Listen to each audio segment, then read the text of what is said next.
Retour de l'FC pour la deuxième partie avec un focus sur le football féminin en Afrique, quelques semaines de la finale justement de la CAN féminine au Ghana du 17 novembre au 1er décembre 2018. Ce sera bien sûr à suivre sur Africa 24. Nos invités, Wendy Renard, internationale française, originaire de la Martinique, de Chelcher précisément. Vous êtes de Chelcher, hein? Je suis né là-bas, oui, mais je suis originaire du Prêcheur. Du Prêcheur, c'est un peu plus au nord de la Martinique.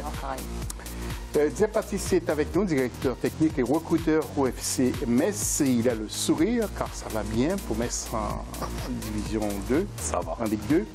Et puis il a son frère qui est parti à l'Inter de Milan, il va nous en parler tout à l'heure. Et puis Sami Mochtabi, le grand Sami qui est avec nous également. Les internautes tout de suite.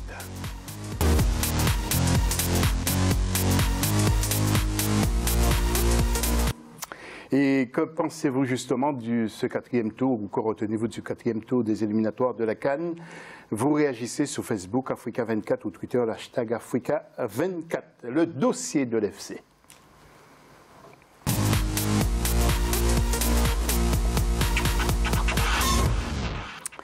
Et je vous le disais à quelques jours de la phase finale féminine de la CAN 2019 au Ghana. Le foot féminin a-t-il progressé dans nos sociétés? Éclairage d'Ibrahima Dioumaba de la rédaction d'Africa 24. Regardez.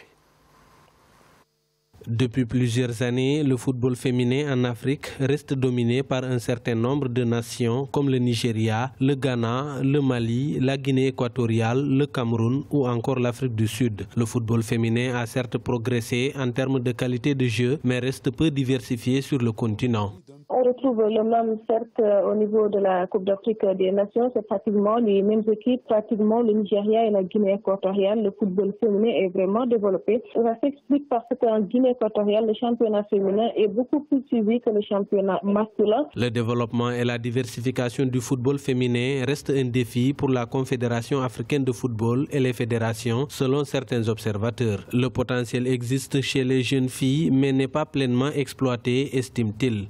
Il faut que la CAF également essaie de subventionner le football féminin à travers les fédérations, essayer de mettre les moyens pour que les femmes puissent être formées. Par exemple, au Ghana, il y a un centre de formation pour les femmes et ouvrir les portes également, comme le Nigeria l'a fait, signer des partenariats avec les pays européens pour que les femmes également puissent s'expatrier, avoir de la connaissance, jouer dans le championnat professionnel pour pouvoir développer le championnat au niveau local. La Guinée équatoriale a été disqualifiée par la CAF pour avoir utilisé une joueuse non éligible. C'est le Kenya qui prendra ainsi part à la 13e édition de la CAN féminine qui se tiendra au Ghana du 17 novembre au 1er décembre 2018. Voilà, et puis je voudrais donc vous parler du tirage au sort qui a eu lieu hier à Accra, tirage au sort de cette phase finale, mais ce sera après cette virgule, pardon.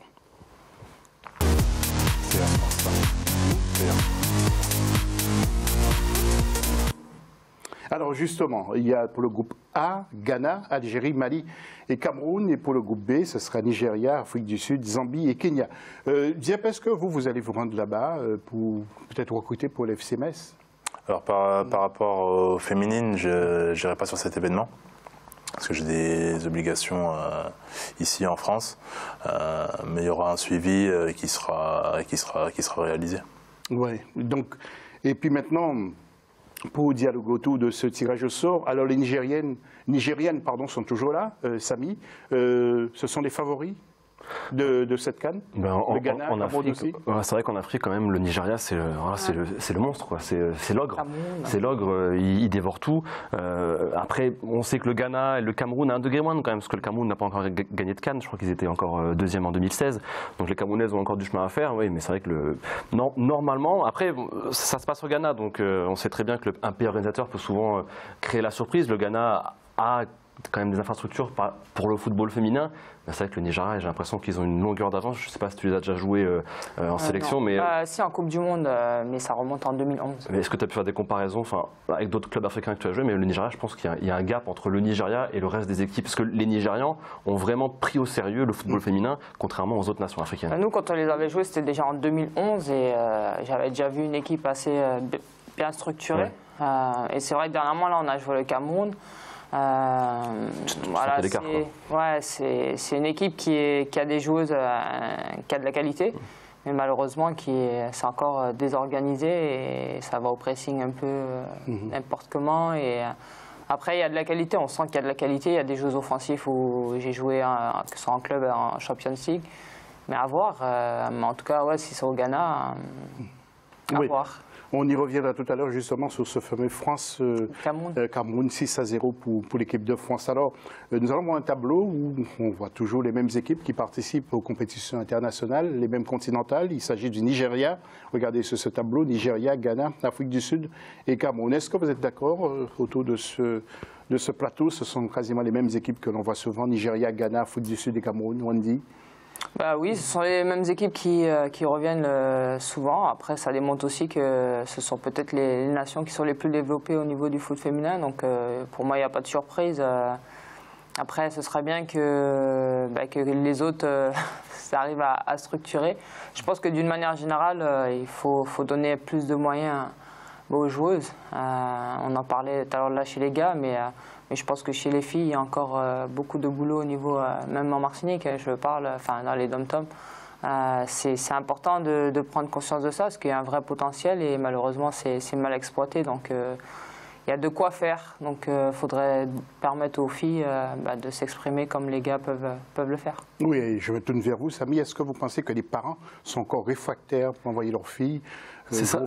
Surtout dans les pays d'Afrique du Nord, nord-africain, dans le Maghreb. Oui, c'est clair, c'est clair, c'est ce que je voulais ajouter. C'est clair aussi que c'est un problème sociétal aussi. Il y a encore, je ne vais pas parler de tabou, mais c'est vrai qu'il y a encore cette réticence à laisser, dans certains pays comme le Maghreb, tu l'as très bien dit, à laisser sa fille aller pratiquer un sport d'homme, un sport d'homme dans l'idée, quoi, dans les têtes des gens, quoi. Donc c'est assez compliqué. Il faut aussi que les nations, parce que tu parlais de moyens, mais déjà chez les hommes, on sait très bien qu'il y a le talent, mais à chaque fois on dit niveau des moyens, c'est compliqué au niveau des infrastructures. Donc si déjà chez les hommes, on sait que tout l'argent part là-bas, c'est très compliqué de faire élever ce football féminin. Et tu l'as dit, il y a aussi des talents forcément en Afrique qui regorgent de talents de manière générale.